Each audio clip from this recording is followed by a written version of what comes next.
Hello and welcome to Tree ID. I'm Tess and I'm going to be walking through some of the species that you can find at Schlitz Audubon here with you in this video. Each of the trees that we'll be looking at today corresponds with a number on the map, and you can find each one marked along our trails. So please go ahead and use the resources provided to go check out these trees on your own, but I want to give you an idea of what to look for when you get there. So first I'm just going to start off by showing you how to read each of these pages. As you can see, this page doesn't actually provide any species information. It's just generally what you'll find in each area on the page and what to look for and where to find it. So we're going to start on the top left with the common name. This is just going to be the name that you're most familiar with hearing. So for this one, it will be bur oak. That's what we're going to kind of be using as our example. And then next to that, in italics, a little bit smaller, we've got the Latin name, and that's like the scientific name. Going further to the right is the branching type. So you'll find this little icon, looks like a branch or like a little twig with two leaves. And we know from our first class that trees, plants, either have opposite or alternate branching for the most part. There are a few other types, but for our purposes, we're doing opposite or alternate, and you will be able to find either this little branch with the two leaves separately coming out on the branch, one, and then skip a space, and then there's another one coming out, or you'll have opposite branching with two little leaves right next to each other on that same branch. So that'll be our branching type for this tree species. And then you've got the number corresponding to the map. So we're going to get to the map in just a minute, but you will also have a separate copy of that for you to open up on your own or print out for you to bring to the center. You also can always ask, and we can have one printed out for you to be left at the front desk. So this will be the number that you're going to look for to find this tree on our trails. And that's in a black circle. To the right of that, all the way on the top right corner, is going to be the habitat. So you've got how much sun it prefers, how much, or just generally what kind of habitat ecosystem it likes to grow in. And the box color that this is going to be in represents the moisture level that it prefers. So for bur oak, just as an example, it can tolerate most soil types. So I put it as yellow, which is kind of in the middle. It's like a medium level of moisture, even though bur oak really can tolerate wetter or drier conditions. Generally, most of the time, it's kind of in the middle. So that's going to be your yellow. And our warmer colors, like red and orange, are going to be drier. The more red it is, the more dry it prefers. And then that goes to orange, and then to yellow, which is pretty medium. And then green is a little bit moist, and then blue prefers like wet conditions. So that's what the color of that box in the top right corner represents. Going to the pictures here in the middle, looking on the left, you'll mostly have just a twig with some buds on the far left, and above that you'll have a description. And then we get into bark kind of towards the middle of the page with pictures and also just a description. Generally I'll have a picture of the most unique feature posted there. On the right, I still have a leaf picture or two and a description of that, because even though it's winter and most of our deciduous trees don't have leaves on them at this point, we can still find leaves around the area to use as clues. So I did include some pictures of leaves, and anything else you might find, like fruit or seeds, will be there as well. So here we have the bur oak acorns. Continuing on the left at the bottom, I have a meter for wildlife value. So sometimes it says wildlife value, sometimes it says ecosystem value. They're the same thing in this context. Basically what it means is the value that this tree provides to the ecosystem, to the wildlife, animals, insects, everything around it in its ecosystem. So how much is this tree actually providing to the other things living around it? So on the left, we have like red would be the aggressive invasive species, has no or negative wildlife value. And then up to the middle in between that orange and yellow, kind of doesn't really benefit or hurt significantly. And then all the way to the right would be green, which is good for the ecosystem. A lot of ours today are going to be in this green area because most of the things we're talking about are native.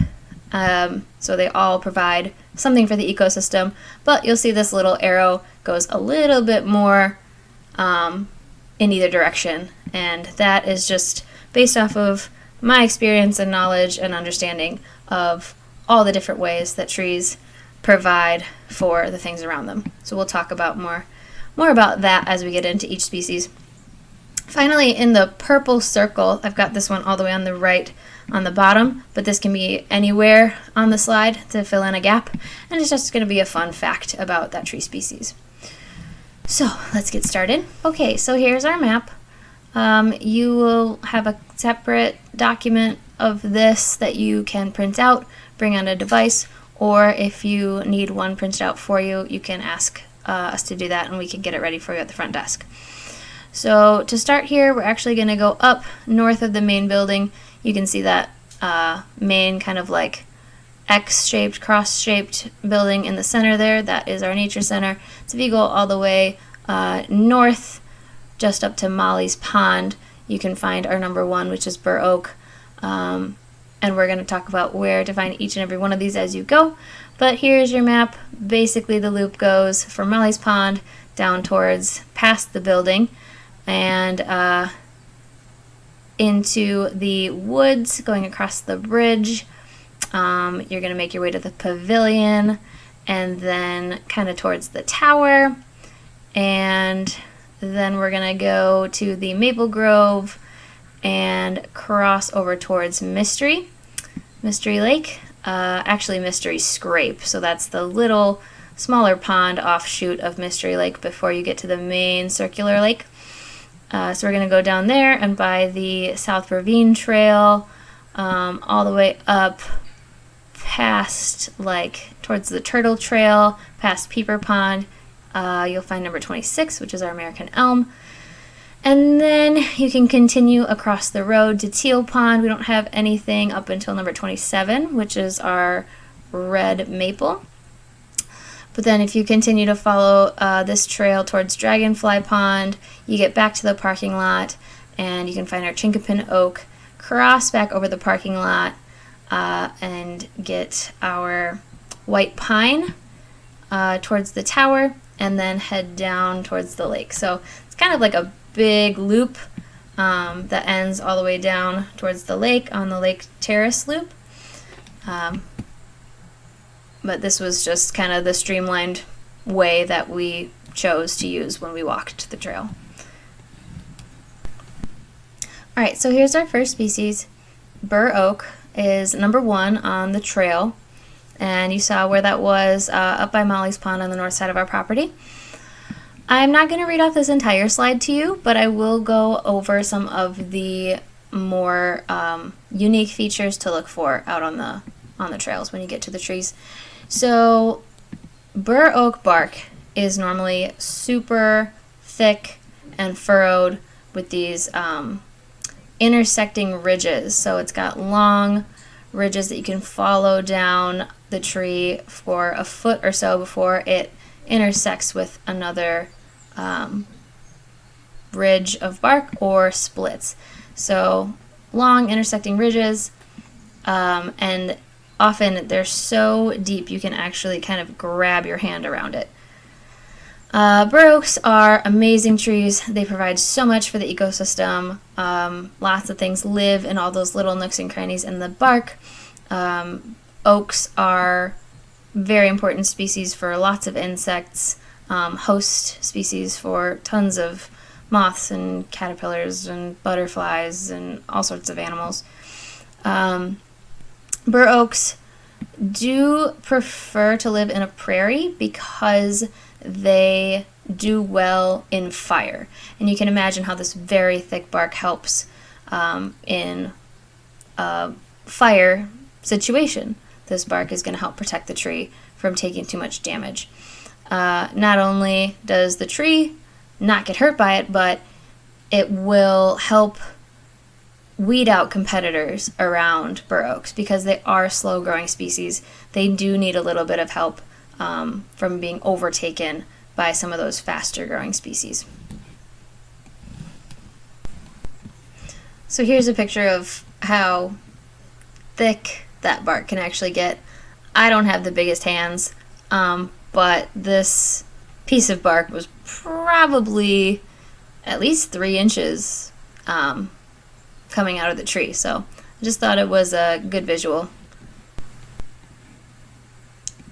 Okay, so here we have a young bur oak, which is a pretty good example of what it would look like after maybe 15-20 years.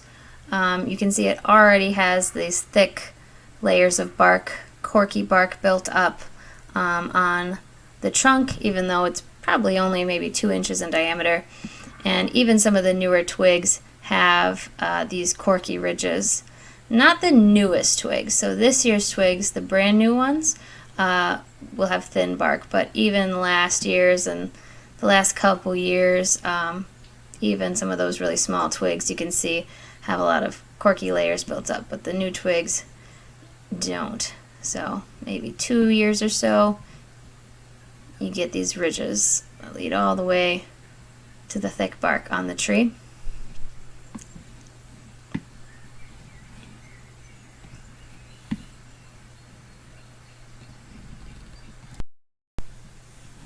So still talking about bur oak, here we've got our number 1 on the map, and it is just north of the building.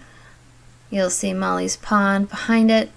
And I wanted to show you the young bur oak because this is the largest one we have on our property. However, I believe it's actually a hybrid between bur oak and white oak. Bur oak is also in the white oak family, so they can hybridize. And as you can see, the bark on this tree isn't as thick as what we've seen before. It's actually kind of thin and platy. So,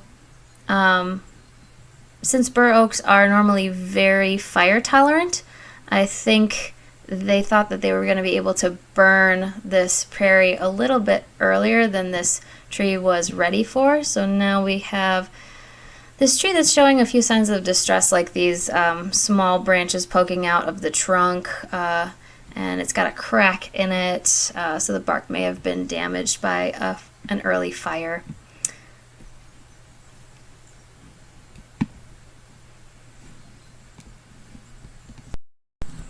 So next we have black locust. You might notice that the name is written in red and the wildlife value is a little lower than we've seen yet. So that red name indicates that this is an invasive species. Black locust is kind of controversial whether it's actually invasive or not. Most people do consider it an invasive species. It likes to grow on the bluff, on Lake Michigan's bluff. So some people don't like that it kind of blocks the view. And historically, it actually has been in the record being in this area, and then it disappeared for a long time and was reintroduced. So here origins are a little our black locust stand all on that Lake Michigan bluff. It's kind of up for debate. And the best way to identify black locust just from this angle are these kind of curling, twisting branches. So you can see some of the branches are really winding and twisting all their way up to the sky, as opposed to, there you can see them a little bit closer up. So really like twisting and turning all the way through. So they've got this really cool look about them.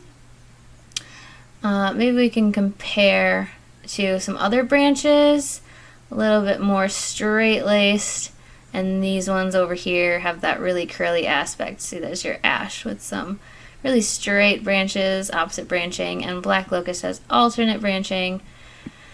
They also have some intersecting ridges on the bark, so you can see where the bark texture kind of splits apart. It is fairly furrowed as it matures, and you can see the texture split. And then you got like these little triangle shapes, these little points pointing up. Black locust bark is a little bit darker compared to our other trees in the woods.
So coming up on our musclewood here, you can see that this actually has multiple trunks, and that just depends on the surroundings that it's in, if it has to compete for a lot of sunlight or not. This was a planted tree, so it doesn't have to compete for a lot of sunlight. It can invest in multiple trunks. You can see the trunk itself actually has this rippled kind of texture running through inside, and that is the grain of the wood itself. So when you come check out this tree, go ahead and actually grab any part of the main trunk of this tree and feel the texture of the wood that gives musclewood its name. It's pretty interesting, kind of unique.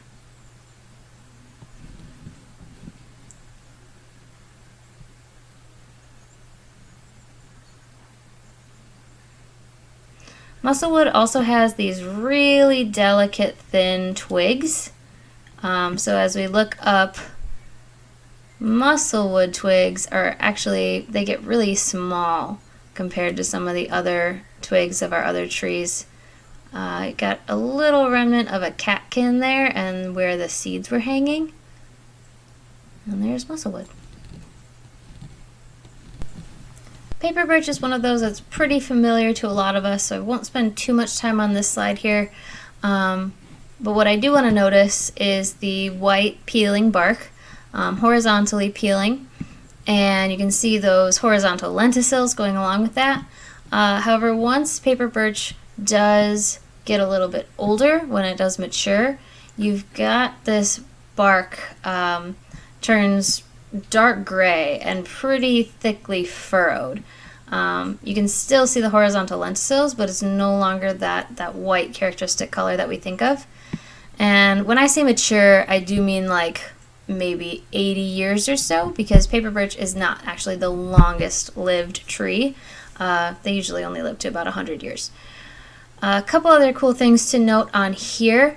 Betula paperifera actually has the term paper right in it, so it's a nice, easy way to remember the Latin name. The little seeds down on the bottom right corner, those are actually the leafy casing of the seed, and I just think that's a really characteristic look of birches. A lot of birch have this kind of triangular lobed shape that was really closely stacked up, oppressed on the catkin, and over the winter they drop these seeds and they look kind of like this in the snow. So here's our paper birch on the trails. It's a little bit of a younger one, but there's a couple things I want to point out on this tree. Of course, we've got our white peeling bark and those horizontal lenticels. And what I really want to notice on this tree are the branches. So you can see that the younger branches actually have like a dark purple maroonish color to them. And if it gets to be more than like 4 or 5 inches in diameter, the bark will turn white, like this main trunk here. Even this branch is probably like 2 inches in diameter, and it's starting to get a little bit whiter on the top, but you can still see that like darkish red maroon color on most of the branch. So all the youngest branches on paper birch are going to be darker in color, and this is one of the main differences between paper birch and quaking aspen. Okay, here we've got witch hazel, a super cool tree used for lots of different things. So if you're familiar with your local pharmacy and the things you can buy there, you might have seen witch hazel before. You can usually get it as like a toner. People like to use it on their skin, and that is made from the leaves and the sap. It's known to like reduce inflammation and skin sensitivity and acne. It's been used medicinally throughout time for lots of different things, said to relieve sore throats as well. I wouldn't go ahead and start drinking the witch hazel you get at the pharmacy, but it has been used medicinally for a long time. Very interesting tree, lots of things going on with it. It is also our latest blooming tree. So these flowers that you can see on the lower right corner, these yellow spindly flowers, actually bloom in like December, which is super unique for our trees here in Wisconsin. All right, here's our witch hazel. It's right behind the main building, just north of it. So as we get up closer here, we can see some very thin, smooth gray bark, not a lot of texture here, just kind of a brownish gray, reddish color. We have some seed pods on here and some flowers still hanging on. So you can see the yellow spindly petals are kind of drying up and they're going to fall off, and underneath those are the developing seed pods. So it looks like these have been pollinated and are going to seed.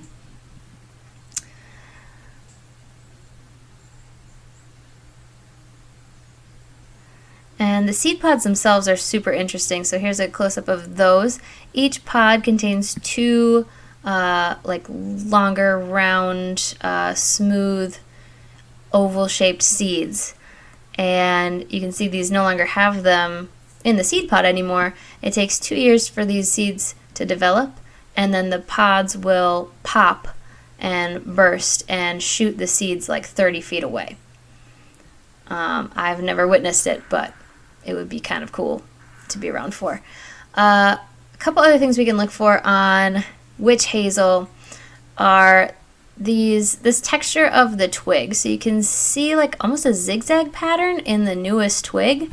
Sometimes we refer to that as stacked teacups. So if you were to think of teacups with the handle kind of alternating on either side, obviously this is an alternating branching tree.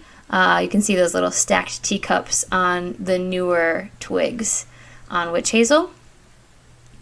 They also have a unique terminal bud. So terminal bud is the last bud on the end of the twig. I guess it's a double bud really, because you've got this small one on one side alongside a short stem with a larger bud on top of that. Let's see if we can find...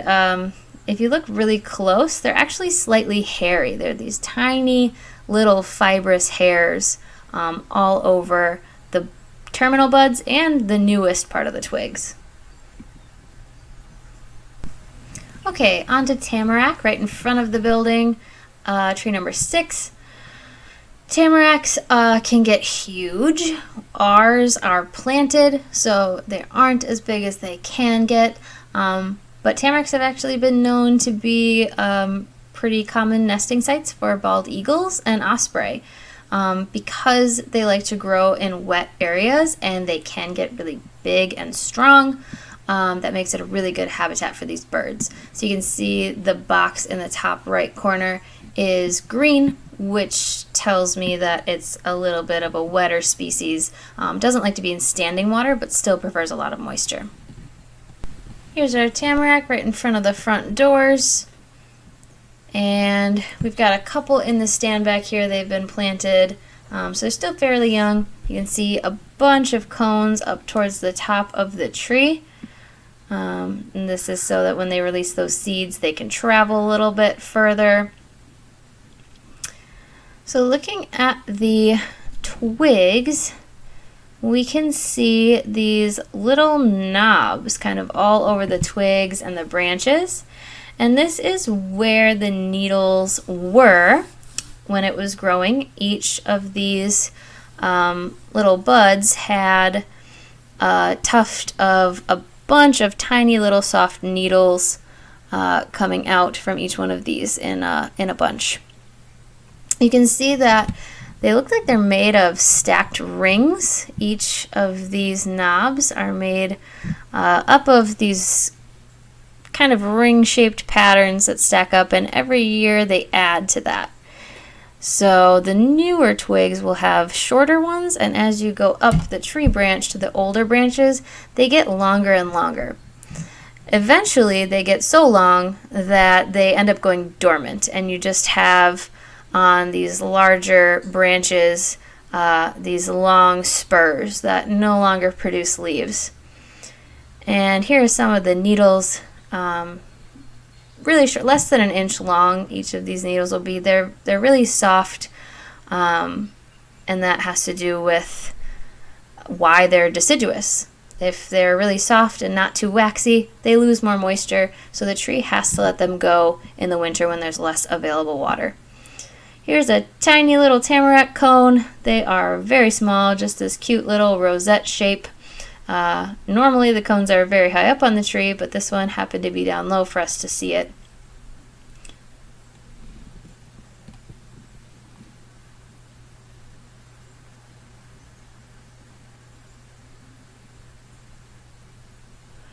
You can see that the scales are open, so it's already released its seeds.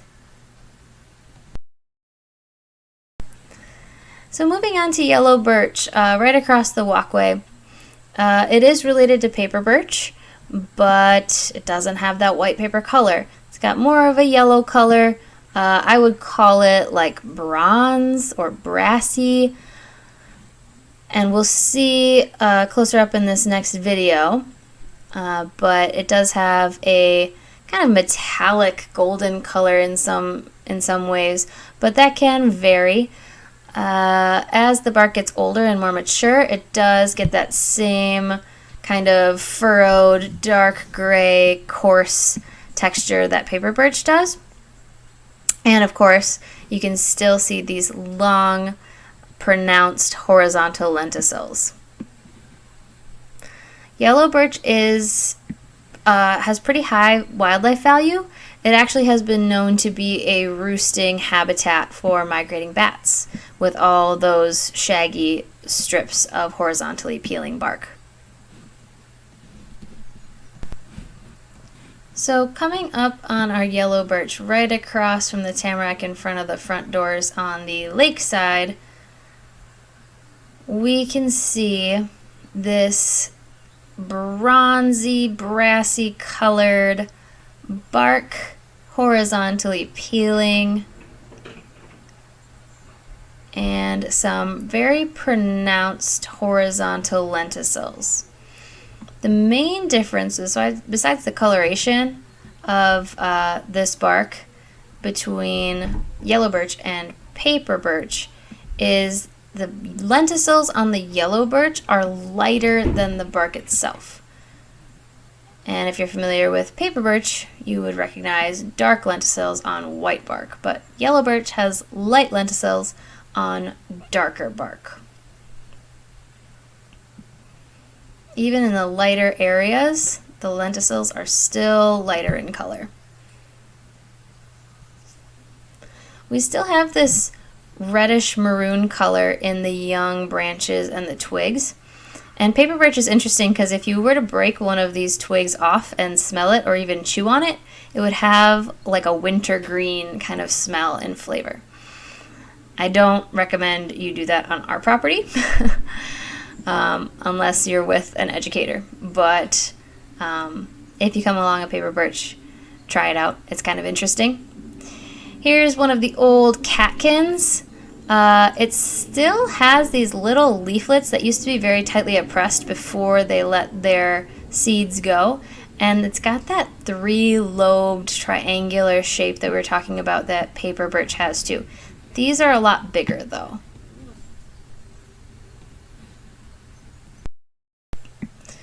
So moving on to quaking aspen is our number 8. We're going to start with the twig on the left side. So the twigs are reddish brown and shiny.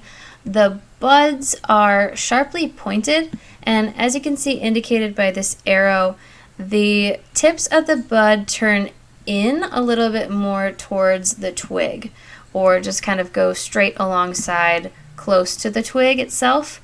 And this is going to be different from big-tooth aspen, which we'll see in a little bit.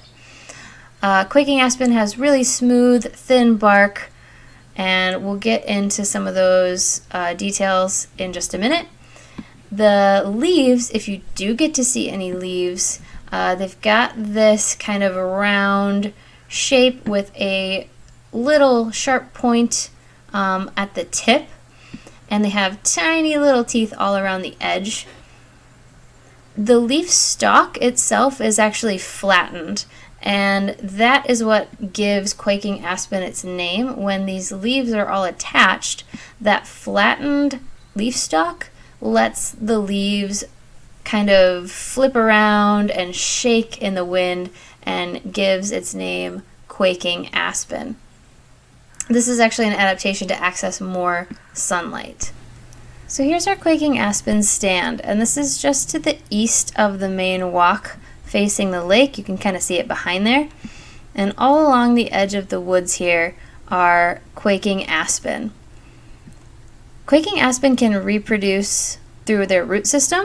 They can reproduce asexually by rhizomes. So underground, they can kind of colonize an area all just with one tree. So these might actually be one tree, one organism, just occupying this whole space.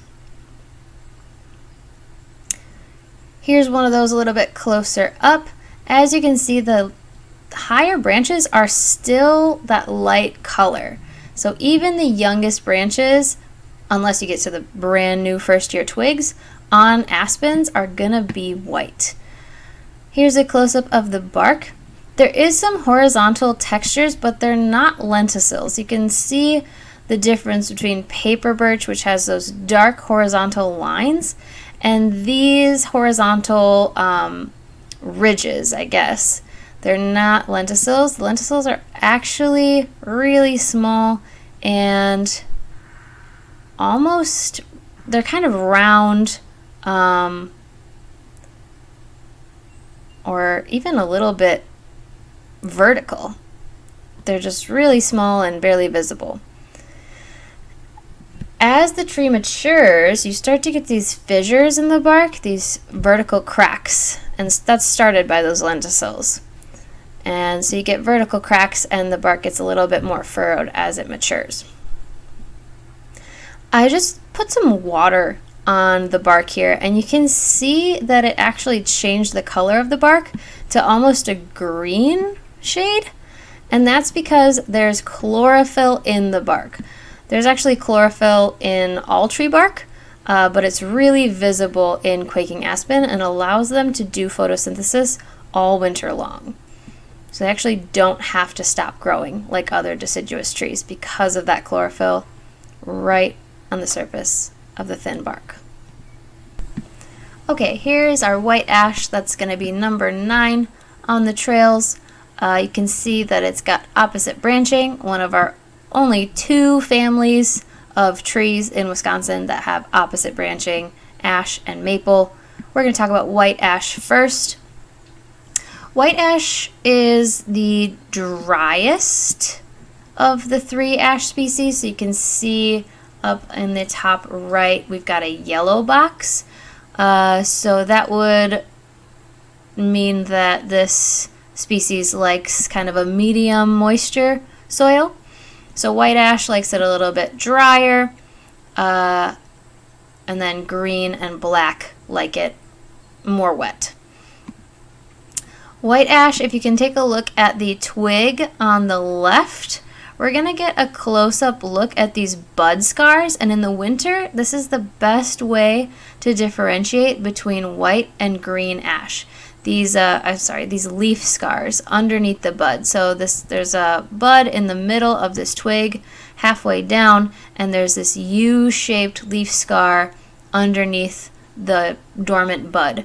And the way that I like to remember it is that white ash starts with a double U, and the U-shape leaf scar can be seen on those twigs.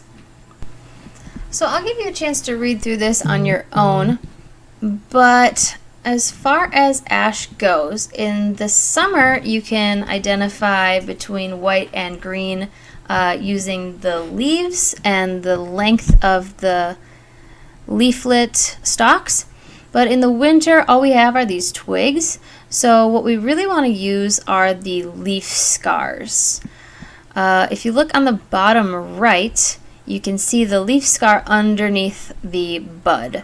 So that roundish thing those are the dormant buds, and then underneath that are the leaf scars. And on the left there we've got white ash, which has that U-shaped leaf scar, which we can remember W, white ash. The black ash is pretty round, but black ash are pretty unique, and you'd probably, we'll talk more about black ash in a little bit, but the most confusing ones to differentiate are going to be white ash and green ash. They are almost identical. So these leaf scars can really help. The white ash has that U shape, and the green ash has more of a D shape. So it doesn't, the bud doesn't go as deep into that leaf scar. So it's got more of a D shape, or like a half moon kind of shape. So here's the white ash we have on our property. It is very small because most of our ash have been cut down. The ones that are closer to the trail need to be cut so that they don't fall on our hikers.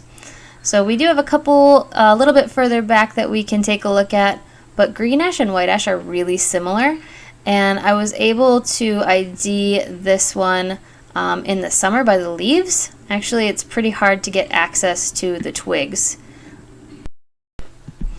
On to eastern cottonwood. This one is pretty interesting. The one that we have marked is right by the parking lot, and it's not nearly as big as they can get. So eastern cottonwood can get huge, 10 feet in diameter or so. Apparently the national champion cottonwood is in Nebraska and measures 108 feet across. I'm assuming that includes the branches. But the trunks themselves can get massive. As you can see, the bark has some variability. It's generally pretty thick and deeply furrowed on the more mature trunk. It can be blocky, or it can have intersecting ridges. So you've got two examples of them on here. The main thing that makes this tree unique for this blocky of bark, as you would go up and look at the younger branches, if you were to see furrowed, thick, corky bark all the way down the twigs of all the branches and all the way down the twigs, you would have a bur oak. But eastern cottonwood has very thick bark at the base, and as you go up to the younger branches, it gets really smooth and light. It's in that populus family, like the quaking aspen. The younger branches are almost white. The name Populus deltoides, the second part deltoid, is in the name, and that refers to the triangular shape of the leaf. So if you look on the right, you can see that the leaf has kind of a triangle shape. Mostly the main part of that is the flat, straight across bottom. The base of the leaf has just pretty much a straight line, whereas the leaf of the quaking aspen won't be straight across. It will angle upward to make more of an oval shape.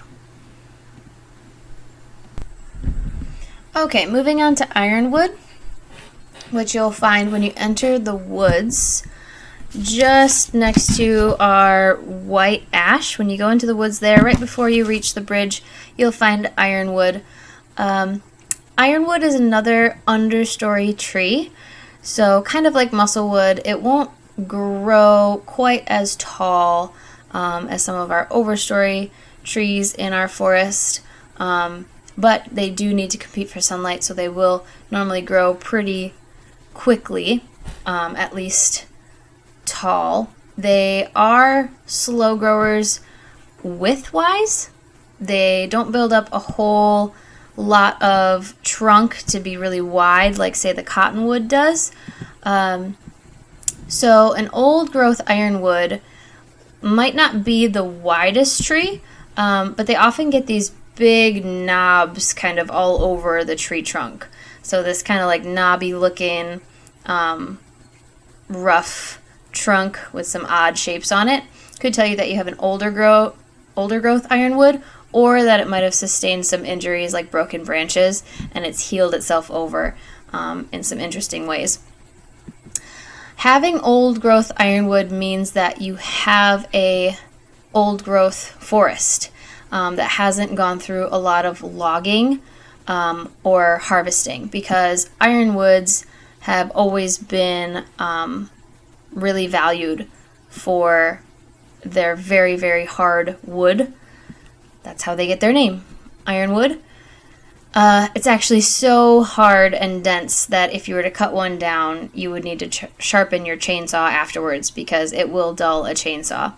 The wood has been valued for making tool handles and fence posts and longbows, among many other things. So highly coveted wood for human use. So if you have old growth ironwoods, it can tell you that the forest itself has not been over harvested. We have a lot of ironwoods in our ravines because they were really hard to get to for loggers. Our land, Schlitz Audubon, was a farm, so it was pretty clear cut, but we still have a couple of these older individuals, which is great to see. As you look up into the branches of ironwood, you can see in the winter these 3 catkins. So if you look just right of the tree bark there, you can see these 3 catkins. Sometimes there's 2, and they're really small. They're about 1 inch long each. But as you look up into the tree, you might be able to see these male catkins, and they stay on there all winter long, and they kind of look like a tiny little turkey foot up in the tree. The female catkins will become these inflated papery sacs with a little nutlet inside of each of those, and this is how the tree gets its other name, hop hornbeam, because it kind of looks, the female catkin with the seeds in it kind of looks like hops. So that's how it gets both of its names. Moving on to shagbark hickory, if you follow across the bridge and down by Salamander Pond on your map, on the paved trail off of the parking lot, you'll find shagbark hickory, and this is one of our highest ecosystem valued trees, and that has to do with the food that it provides and the habitat that it provides for all different creatures. So its leaves, sap, and bark attract many different insects, which actually in turn attracts insectivorous birds.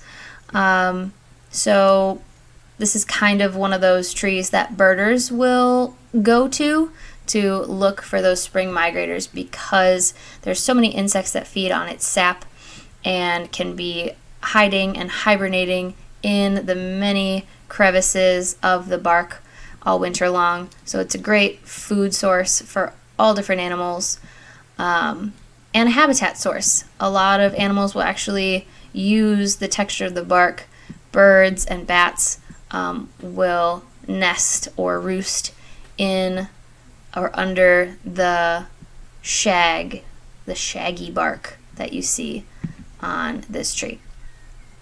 So the shagbark hickory has really shaggy bark. That is one of its main identifying characteristics. It also has these large, also shaggy buds on the twig. So its winter buds are tan to reddish brown or dark brown, and they are kind of hairy. And the last bud on the end, the terminal bud, has these flaring scales that can be pretty long. I think we're going to get a close-up in the video coming up next. Young shagbark hickory bark it gets shaggy pretty quickly, even before the tree is maybe 5 inches in diameter, or even 3 or 4 inches in diameter. It'll start to split, and you'll get some peeling, and that shaggy appearance will start. But before that, you have these vertical cracks that tend to be a lighter brown or yellow color in between. Shagbark hickory has huge leaves, compound leaves, so each leaf has 5 to 7 leaflets, and they get larger as they go up the leaflet. Probably won't have a lot of these, but what you will probably have are the shagbark hickory nuts, which are one of the tastiest nuts that you or a squirrel could find in our woods. So here's our shagbark hickory on the trails. It's number 12, and you can see the super shaggy bark peeling in these long vertical strips. People love to tear them off, but that does expose the tree to pathogens, especially fungi and spores in the air that can get in there. So this tree takes a little bit of damage from hikers, but let's take a look at the twig. So the twigs of shagbark hickory, if we can focus, the twigs are still pretty thick. They don't really get very thin. You're seeing some remnants of the leaf coming off of there. So the main part in the middle is the twig, and there is the terminal bud, and you can see those flaring scales coming off of it. See how thick even the smallest twigs of this tree are. You can even see it as you look up to the top of the tree. The very smallest twigs all the way to the end are still pretty thick. Now we're going to take a look on the ground for some shagbark hickory nuts. So there's the inside of the nut, the casing, the husk has already fallen off, and the size of these can vary a lot. Alright, moving on to black cherry, number 13. Black cherry is known for being one of the highest wildlife value trees. It can provide a ton of food in its sap and, of course, in its fruit. Black cherry does have small cherries that grow very high up on the tree that provide a ton of food for all different animals, especially birds. So black cherry is another birding hotspot. Taking a look at the bark, the young bark is really smooth, but it has these light white horizontal lenticels. They're very small compared to something like birch, but they should be pretty clearly visible. As the tree gets more mature, you have the bark breaking into these mostly round, uniform size scales that kind of peel up around the edges. They say it kind of resembles burnt potato chips. So if you were to remember eating potato chips while drinking black cherry soda, that could be a good way to remember the texture of the bark on black cherry.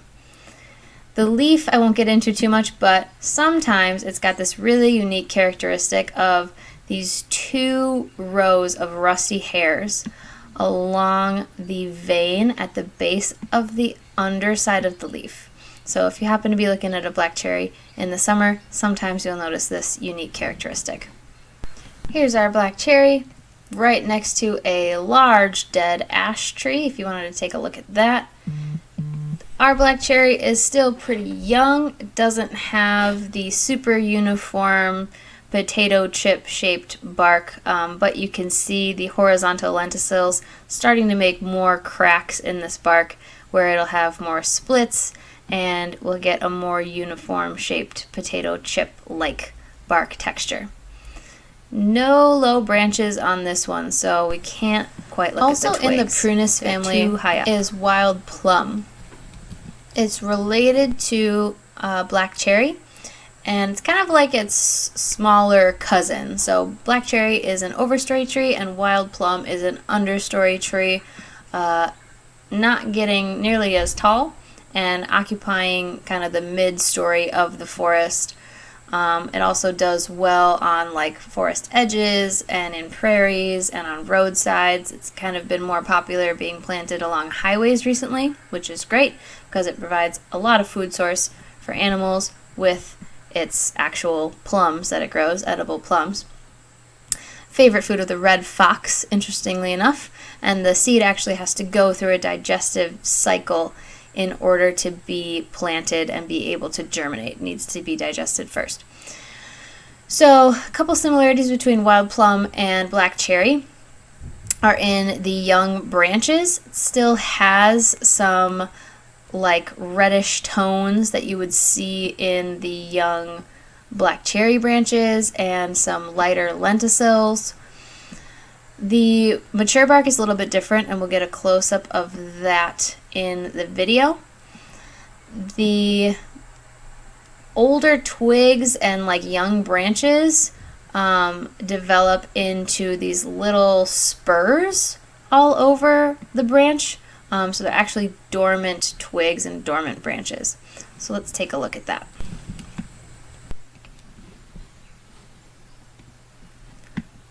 Alright, so here's our wild plum. Again, not super tall, doesn't need to grow straight up. It's right next to the parking lot, going towards the tower. Doesn't need to grow straight up because this one was planted, so it can have some multiple trunks. It's a younger branch there. Here's the more mature bark. It gets kind of blocky. It doesn't get too thick or deep or furrowed.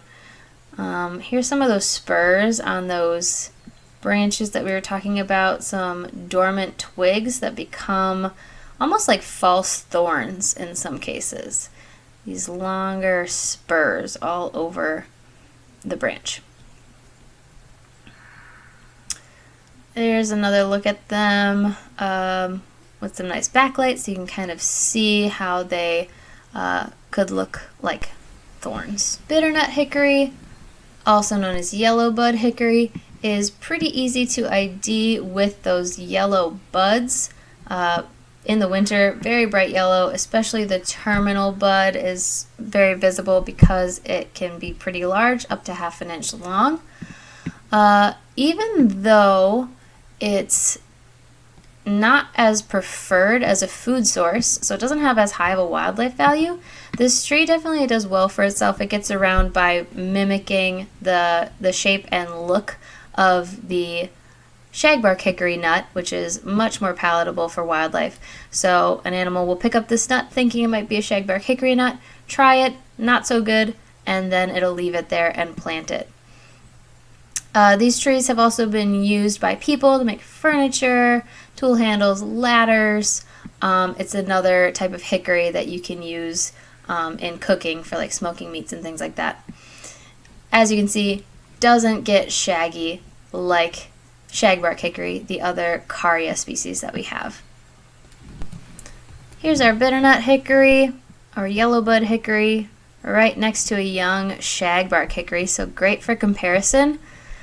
This poor little thing has been hit by so many snow plows, so it's not huge, but you can still see the really clear identifying characteristic of those yellow buds. Even the twig itself starts to turn yellow towards the end. The young twigs are kind of yellowish, and the terminal bud is bright yellow.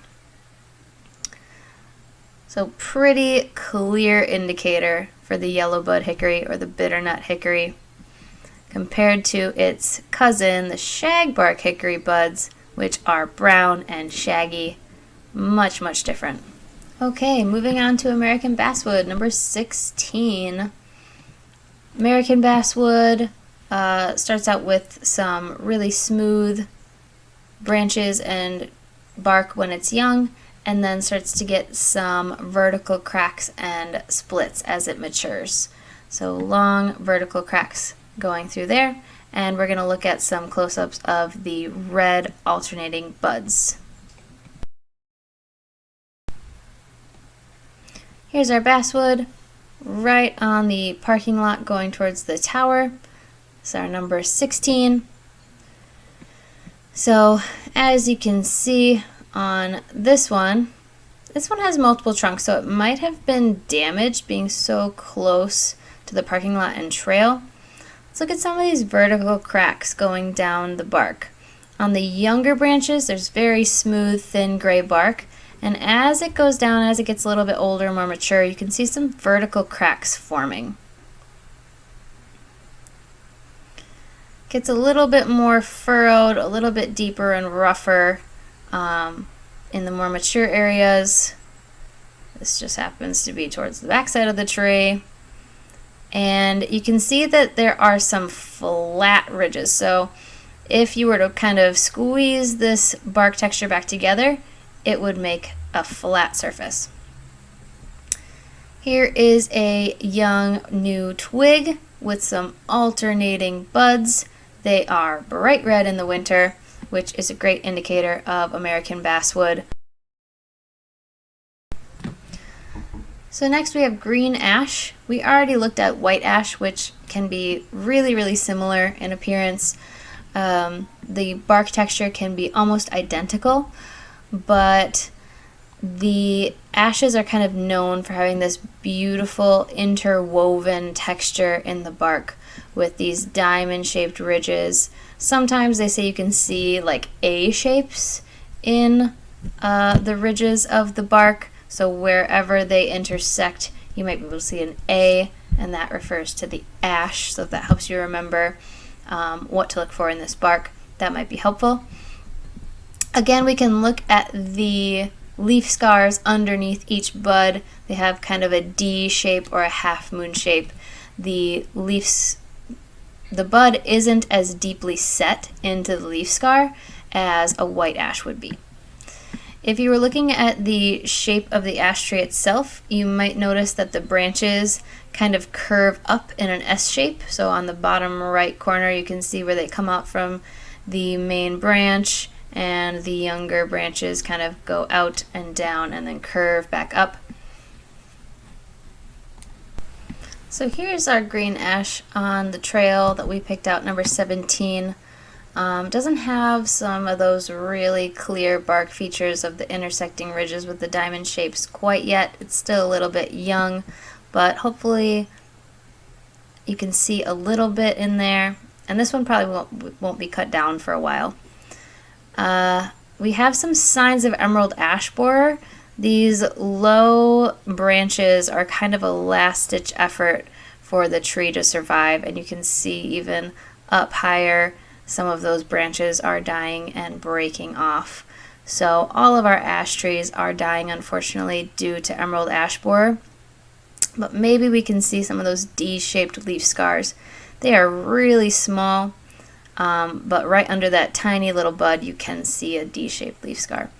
Here's another green ash on our property. You can see some really clear signs of emerald ash borer on here.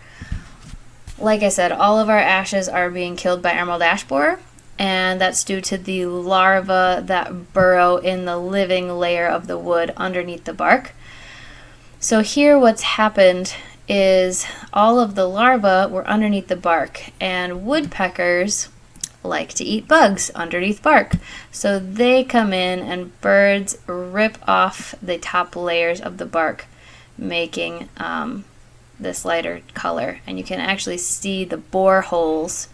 Those are D-shaped bore holes that the emerald ash borer exit the wood from when they're done developing.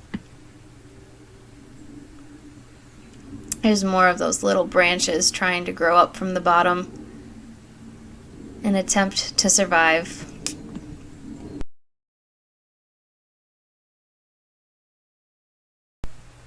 Norway spruce is next on the trail, number 18, as you go towards the tower.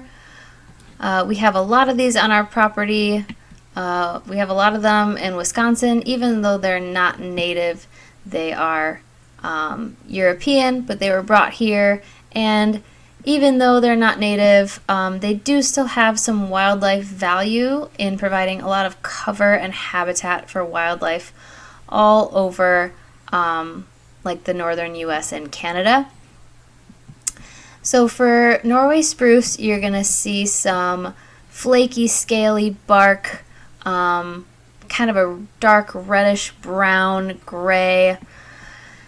It's got these hanging lateral branches. So if you look at Norway spruce, its branches will reach out, but then the lateral branches coming off of that will kind of hang and droop low. One really clear characteristic of Norway spruce is the bright orangish yellow brown of the new twigs. So if you notice on the right side that picture of a new young twig, it's pretty close up, and you can see each needle is individually attached to the twig, which says that this is a spruce, not a pine.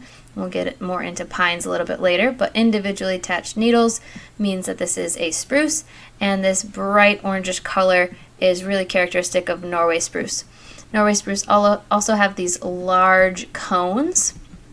They can be maybe 6 inches or so long, and they've got these little wavy scales, these wavy parts of each scale on the cone, which is pretty unique for Norway spruce as well.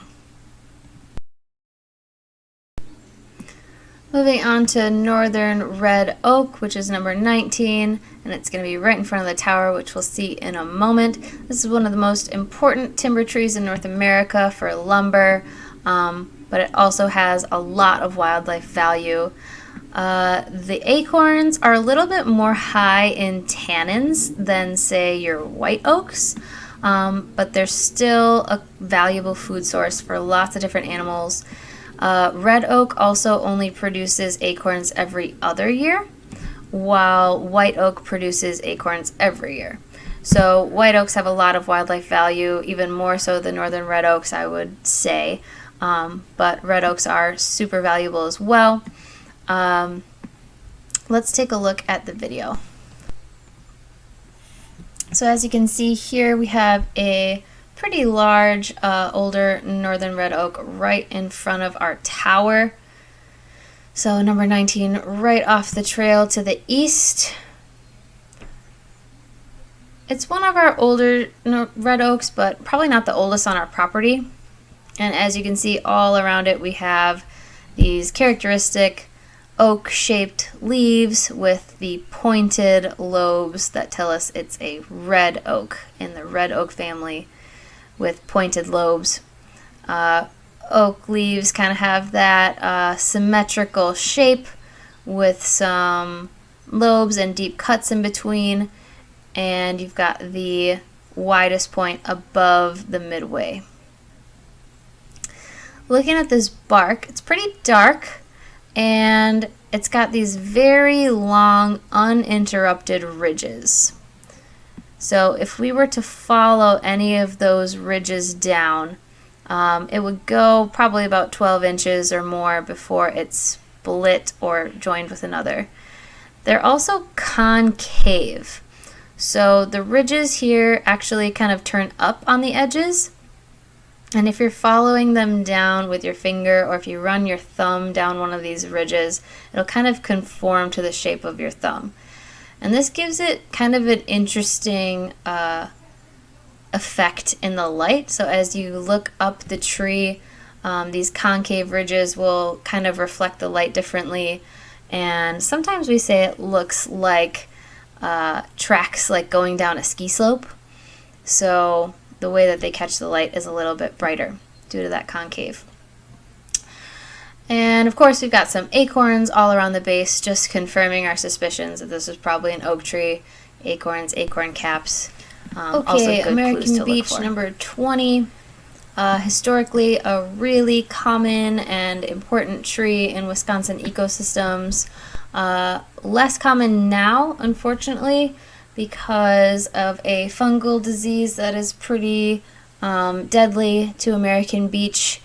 They are kind of attractive to vandalism because of their very smooth, thin, light gray bark.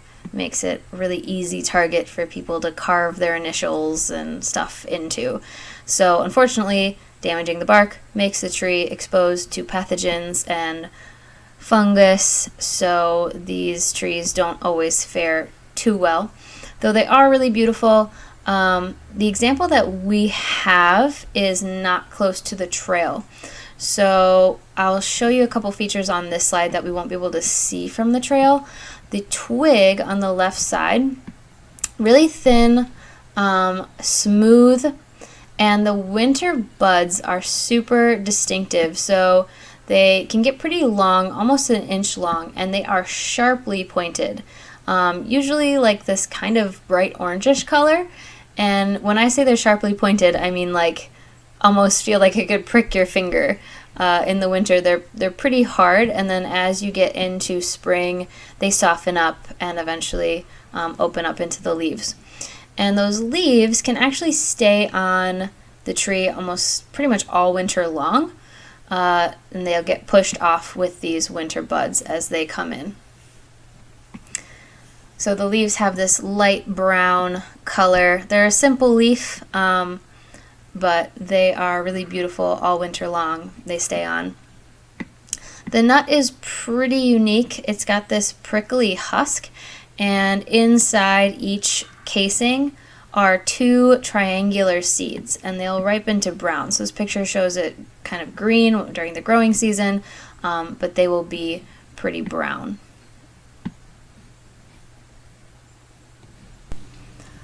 So here's our American beech that you'll see from the trails. It is kind of down in the ravine right by the big acorn, and it's a little bit far out, but you should be able to see the number 20. It's got that really smooth, thin gray bark, really characteristic of American beech. You can still see some leaves on. Next, we're going to move on to Norway maple. As the name implies, it is not from here. It's an invasive species. So Norway maple we do have on our property in the Maple Grove. It is marked with number 21, but there's at least one more in the area, so walk around, see if you can test yourself. The bark of the Norway maple looks a little bit more ash-like with these intersecting ridges, but they stay pretty narrow and they don't get very deep, even when the tree is more mature. Still a maple, so it still has opposite branching and samaras. So if you can see in the middle here, the fruit is a winged seed. Samara, kind of like our other maples, but we'll see the difference shortly. These ones are flat and large. They are wide, and the seeds themselves are really flattened. If you have any leaves, which you probably won't in the winter, they would be much bigger. In the summer, these are really easy to identify as Norway maple because they have white sap, milky sap. If you were to split open a leaf and get into the vein, you'd be able to see milky sap, but we don't have that in the winter. They do have some reddish brown twigs, but they can look pretty similar to sugar maple. So looking for those intersecting ridges on the bark, and if you can find a samara with those flattened seeds, that can really help you ID Norway maple in the winter. Here's our sugar maple, our favorite tree in early spring. This is where we get a lot of our maple sap, really high sugar concentrations for making maple syrup, but you can actually make maple syrup from any maple tree. So we do tap our Norway maples. You could, in theory, get sap for syrup from a silver maple, a red maple, or even a box elder. But we can talk about why we don't tap those ones quite as often when we get to them. So right off the bat, you can see that the bark is much different. It is flat and ridged, it can have this like shingling effect where it peels up on one side. And if you look under at those lower layers of the bark, you can see a kind of like a pinky, orangey, salmony color. And sometimes I like to remember it by thinking about maple glazed salmon. So if you see that color underneath the bark, you can remember that it's a sugar maple by remembering that color associated with it. The seeds look a lot different from the Norway maple seeds. These have very round fruits, and the wings of the Samara are more of a closer to a 90-degree angle. The Norway maple is much wider and flat seeds, and the sugar maple has these round seeds that have a much narrower angle. They're a little bit smaller too. Here's our third ash, black ash, also an opposite brancher. You can already probably see how it looks different from the other two ashes by the bark. It has thin gray bark, but it has these corky ridges that build up kind of randomly throughout, like kind of patchy all over the bark surface. So that is pretty different from the other ash. So far it doesn't have those intersecting ridges, those diamond shapes or the A shapes that you would see in the green ash or the white ash. As we move past Mystery Scrape on the left side of Mystery Lake, we are going to come across Big Tooth Aspen. So we're going to look at a video very shortly here, but just to compare Quaking Aspen and Big Tooth Aspen, you can see on the kind of the right side of the slide here, Quaking Aspen has a lot lighter color, and Big Tooth Aspen has this kind of green or yellowish gray color over the younger bark, and the very old mature bark will have dark gray to brown, deep furrows. We'll see a close-up of that in just a minute. The only other thing I want to mention here, because we can't see a close-up of the twigs on the trail, is all the way on the left side of the slide you can see the Big Tooth Aspen twigs, and if you go back to the beginning of the video and look at the Quaking Aspen twigs, there's a big difference in the direction that these buds are going to point. Big Tooth Aspen buds they have that pointed tip, but they point out away from the twig, and Quaking Aspen buds point in or straight up along the twig. So here's our Quaking Aspen on the trail, number 24. It is right at the top of the South Ravine, just past Mystery Scrape off of the boardwalk. So if we check this out, you can see a really cool texture in the bark. To me, Quaking Aspen bark looks like it's been chiseled from stone. It's got this like geometric pattern and shape to it. These kind of bumpy ridges that carry this texture all the way down.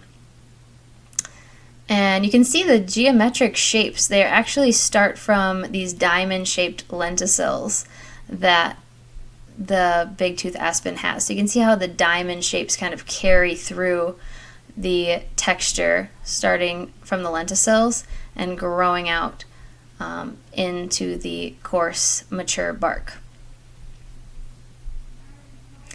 So taking a look around the floor, the forest floor, we can find Big Tooth Aspen leaves, and that one had a spider on it. That startled me. But looking at the leaf edge, you can see how it gets its name, Big Tooth Aspen. So the teeth on the leaf edge are wider, they're bigger. Quaking Aspen would be much smaller and rounder. You could probably fit 5 to 10 teeth in one of Big Tooth Aspens.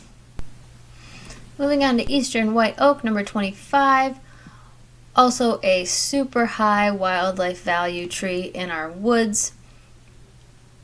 Lots of things like to eat these acorns, have less tannins, and they are produced more often. So great food source. Another really clear characteristic that eastern white oaks have that we probably won't be able to see on the trails, again, this twig. If you look at the buds, the terminal buds are actually, they have like multiple, so there's a bunch of buds clustered on the end of the twig at the tip, which is a little bit more unique and characteristic of eastern white oak. Moving down the trail, we've got eastern white oak. We've got a couple down here. So the one marked is closer to the trail, but if you just go a little bit further, you'll find a larger one right off the trail as well. So eastern white oak has this blocky bark with these vertical cracks, but it does have kind of a blocky texture, almost like bricks stacked up on top of each other, but going up the long way. Eastern white oak gets this bark patch disease, so you can see down low here where it seems like it was like shaved off. There's a definite like end point to the roughness of the bark, and it kind of smooths out. That's the bark patch disease. It doesn't kill the tree, but it does make it clear where your white oaks are. Another clue that you can look for around white oaks are the leaves on the ground. So that characteristic oak-shaped leaf, pretty symmetrical with your widest point on the upper half of the leaf. And since we're talking white oaks, we have rounded lobes.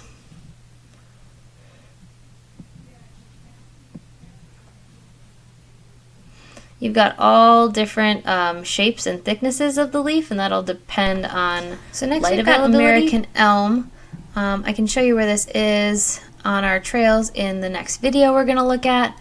American elm are not super common anymore, especially the old growth American elms, due to Dutch elms disease that killed most of our elms years ago.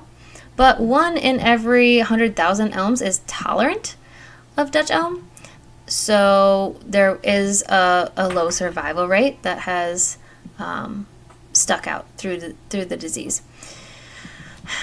So one common characteristic that I tend to notice with fully grown, mature elms, especially American elms, is this like martini glass shape, or this like V shape that you get towards the top. So if you look at the top middle picture of the full tree here, you can see how it kind of splits and you get this V shape going up towards the crown.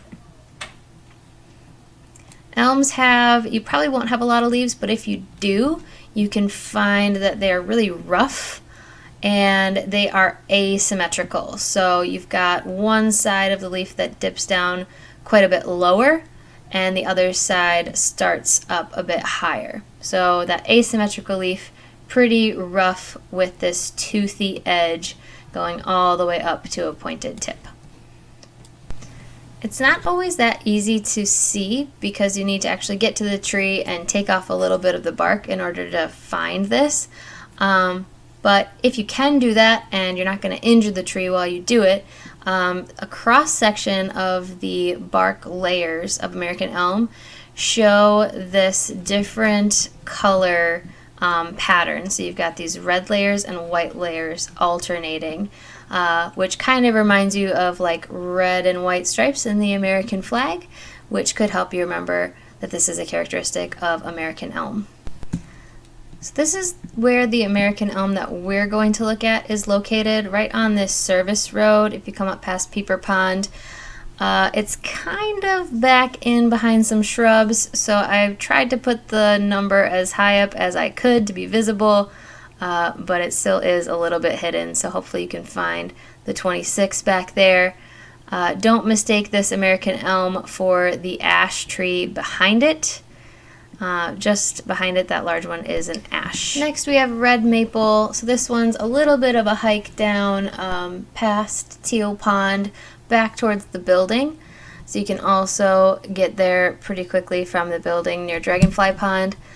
Red maple is pretty similar to sugar maple In some ways, the leaf is quite similar a lot of times, but it's got some extra teeth between the main lobes. So it's got these like serrated edges all along. Another big difference that red maple and silver maple have that's different from sugar maple are the red buds.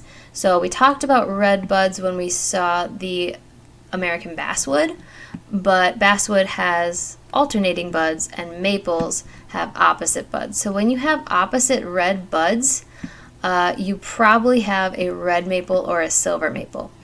Red maple has this dark gray, almost like silvery, like blue toned bark with flat, long, rectangular segments, and it's not super peely or shaggy. Silver maple we'll talk about in a little bit. We don't have one very close on our property that's accessible on our trails, but silver maple has really shaggy bark and red maple does not. So if you have a tree with opposite red buds, you can narrow it down to red or silver maple, but then you can narrow it down even further with the bark. If it's shaggy, you probably have a silver maple. If it's not, you probably have a red maple. So you can make maple syrup from the sap of red maple and silver maple too. But the thing about these is the buds burst into leaves a lot earlier. Well, not leaves. They burst into flowers first a lot earlier in the spring than the sugar maple does. And once those buds open up, the chemistry in the sap in the tree changes. So you no longer have that same very high sugar content sap that you need for maple syrup production. So the maple sugaring season for red and silver maples is a lot shorter. So here's our red maple on the trail, coming along the ravine past the bench there. We've got our red maple, number 27. So you can see this like flat, dark gray bark. There's a lot of moss and lichen on this one. So going around to the other side, we can get a clearer view of the bark itself. More gray and less like pinkish than sugar maple. It also doesn't have that shingling effect. And if you look up, back you can to oaks, even tell that it's got opposite branching. And I'll show you where this is in just a second. The only characteristic I want to look at on this slide is the leaf, because we don't have any leaves available for us on the individual that I'll show you in the video in just a second. Also the acorns, we'll look at those too. So the chinkapin oak has kind of an in-between look for the lobes of the leaf. So technically they maybe are pointed teeth, but it's actually in the white oak family. So it's kind of an oddball, not really following that rule that we learned about. And the leaf itself doesn't really have that characteristic deeply lobed shape that we often see in oaks. However, it does have acorns, of course, because it is an oak, and they're known to be the most palatable of any oaks. So they can actually just be eaten raw. They don't need to be cooked or ground or anything. They're pretty tasty as far as acorns go. So here we have our chinkapin oak right on the corner of the parking lot on the west side of the building and going towards the prairie and dragonfly pond. So we can see that this bark more closely resembles white oak bark by being kind of platy and blocky. You've got more of those plates and kind of shingling happening on these larger parts of the branches connecting to the trunk. Really shaggy. Going across the parking lot towards the tower again, we've got our white pine number 29. And we can see a few things on there that we'll take a look at in the video. These things could get super tall. They were really common, important sources of wood and lumber for settlers because they got over 200 feet tall, which is like almost 4 towers tall. So if you want to take a look at those and just kind of compare, you can imagine how tall these things got. They were huge. And we really don't have those anymore because they were all cut down. So you can see how the cones look a lot different from what we already saw of the Norway spruce. The cone scales are a little bit thicker and more, they're pretty flexible. They have a lot of resin. They tend to be kind of sappy. The bark itself is scaly, usually forms like longer vertical plates, and gets a little bit of redness and darker kind of in between, but like reddish brown on top. So here's our white pine right off of the main drive going into the tower parking lot. We can take a look at some of the needles. We know it's a pine and not a spruce because the needles are attached in bunches. Each bunch of needles is attached to a fascicle. And if we take one of those bunches off, and for the white pine we can count these very long soft needles, and white pine has 5 needles per bunch, generally. White, W-H-I-T-E, 5 letters for 5 needles. So if you make your way down towards the lake from there, at the base of this trail, the paved trail, you'll find a really unique, kind of uncommon species of ash. This is blue ash, Fraxinus quadrangulata. I can barely say that. But that refers to the 4 angles of the young branches and twigs. So if you look in like the top left, you can see the twig cross section. And it actually has these 4 wings, one on each corner, at each angle. This is pretty similar to an invasive species called winged burning bush. Also has these 4 wings on the corners of the twigs, but that is an invasive shrub that's usually used as like an ornamental. It doesn't have the compound leaf that ash have. It also doesn't have this ash-like bark where you've got these intersecting ridges. So the bark is a little bit more similar to green or white ash with some short intersecting ridges. Still has a compound leaf like the rest of the ash and a winged samara seed like other ash trees. I guess you can also extract a black dye from the tree's inner bark, which I've never tried to do, but that's how it gets its name. So taking a look at this blue ash at the base of the paved trail towards the lake, you can see that it does actually show signs of emerald ash borer, so not as susceptible to emerald ash borer as green or white ash, even black ash, but it is being affected by it. And you can see on these twigs that quad angle kind of shape that it's got. It's got little winged corners that actually have these corky ridges that can be broken off.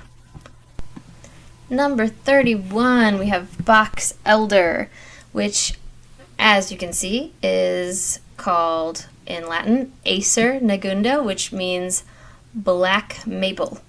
So it is in the maple family. It's related to sugar maple, red maple, silver maple. It's got opposite branching, just like the other maples. You could get sap out of this and make it into syrup. Native people often just drank this sap as a beverage, as it was. Box elders are sometimes viewed as like a weedy tree. They like to grow at weird angles and then they tend to break, so people don't love them. But the tree has some wildlife value. It's got samaras. Its seeds can be eaten by wildlife. You've got a different texture of bark on the box elder that looks almost more ash-like. It's kind of like a yellowish color with vertical ridges that are somewhat intersecting. Box elder likes it a little bit more wet, like near rivers and things like that. If you can find any leaves, they are compound, which is unusual for the maple family. This is the only maple family member that has compound leaves. But you can almost see in the last leaf, the terminal leaf, in the middle there, how it looks more similar to maple. So it can have multiple lobes, 3 main lobes, which looks almost like a red maple leaf.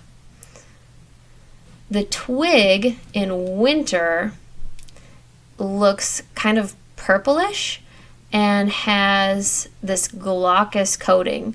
So if you find a box elder twig and you were to rub the twig itself, you would get this kind of white coating that would come off and reveal like a shiny purple underneath. So here's the box elder that we're going to take a look at. It is leaning over our trail, and it is labeled on the bottom, kind of weird angle, but there's our number 31. You can see those intersecting ridges of the bark, almost ash-like, or maybe even like Norway maple, more similar to that. Kind of a yellowish blonde color to it. Here, looking up at the top of the tree, you can see the opposite branching. You can also see some samaras still clustered, hanging on. They'll usually stay on the tree all winter, clusters of samaras. On to black walnut, number 32. Got a pretty dark bark with these intersecting ridges and deep diamond-shaped furrows. So you can see those same A shapes. We'll get a look at that in the video coming up next. Okay, so coming off the paved trail at the base towards the lake, we've got our black walnut right on the corner, number 32.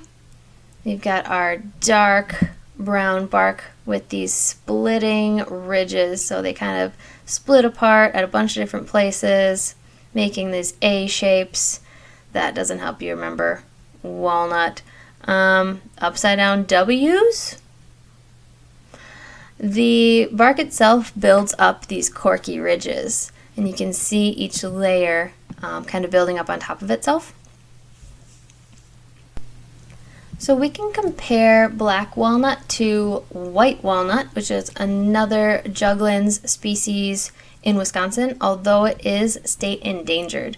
It's really uncommon now because of a canker disease that it tends to get. So maybe you can see in the middle picture here of the bark, there's a couple like dark spots with yellow writing and arrows pointing saying canker. So that's an indicator of this canker disease that the white walnut, the butternut, tends to get. And it is deadly to the tree. So unfortunately there's not very many of these left. So I don't have a picture of one. It's not on our trails, but it can be compared to black walnut. Black walnut nuts are edible. They have a pretty strong flavor, and butternut is known to be pretty oily, so it can be used to make oil. The husks contain a natural yellow to brown dye, and if you've ever played with black walnut husks as maybe a kid, or you know someone who has, they will also stain your fingers like dark brown.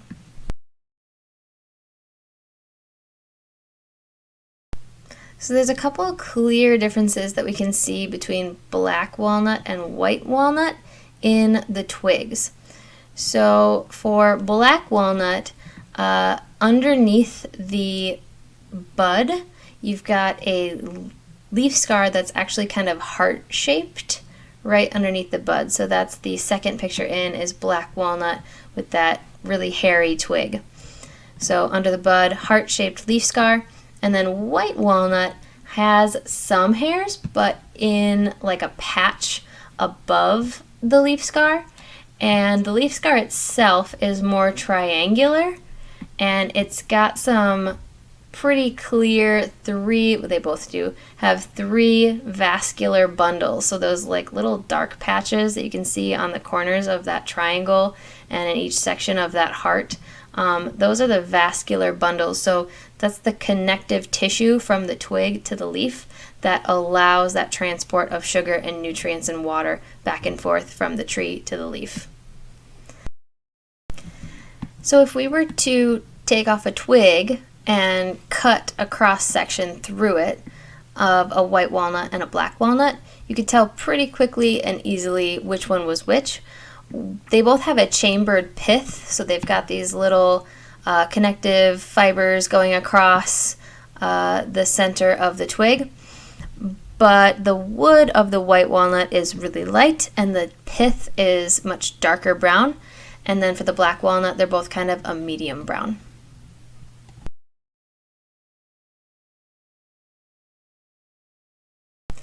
Okay, moving on to our last tree marked on our trails, number 33, white cedar.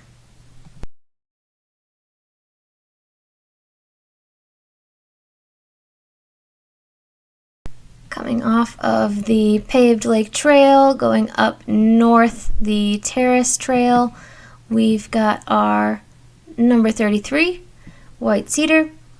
And if we get up close to the bark, we can see that it has some vertical strips and some vertical cracks going down, separating some peeling, kind of flaky strips.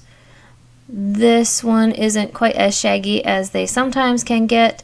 This younger one shows a little bit more of that shagginess, that peeling vertical strips. Here we have some leaves. They are evergreen. They're covered in scales. They're not exactly needles. They are covered in some tightly oppressed small scales, and the whole leaf is really flat, like it's been flattened in a book. Just to wrap up a few additional species, we have our swamp white oak, which is in the white oak family, and you can see that with the blocky, platy bark, and the younger bark on like the mid-sized branches has these peely, platy flakes, kind of similar to what we saw in chinkapin oak, but a little bit more pronounced. It gets its name Quercus bicolor meaning two colors, from the leaves. The underside of the leaf is a lot lighter than the top. So for our last species today, really quickly, silver maple. We talked about it earlier when we saw the red maple. Also has opposite branching and opposite red buds, but it has really shaggy peeling bark. It also has some very different leaf shape as far as maple goes, some deeper cuts between 5 multiple lobed pointed lobes. And silver maple likes pretty wet spots. It is probably the wettest of all the maples. And that's going to be our last species today, so thank you so much for sticking with me. I hope you enjoy our trees on the trails.